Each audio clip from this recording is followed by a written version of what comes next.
who my visual crush was when I first saw the generation.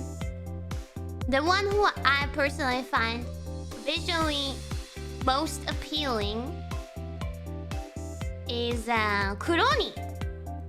She's hot as fuck. Holy shit! Holy shit! Like I love the dark blue color, and her artist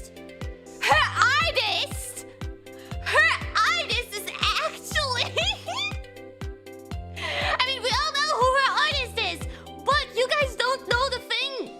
You don't know what I'm trying to hint on, okay? You guys don't understand. He is a Hello Project nerd, just like me.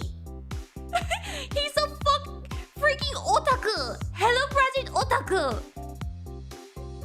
If you look on his Twitter, you will notice he's a big fan of, I think, Anjurumu, which is one of the Hello Project units, and it just cracks me up because I've been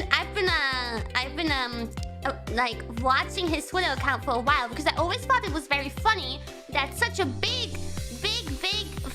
FGO famous artist is a fan of Hello Project openly. I thought it was funny, like it's an interesting combination. And like he fangirls on his Twitter all the time. She? It's a girl? Okay, sorry, I didn't know. She fangirls on her Twitter all the time. So, I think I could marry Crony. Because her mom would probably approve. If I tell her how much I love Hello Project, she would be like, wow, that's a good daughter-in-law to have.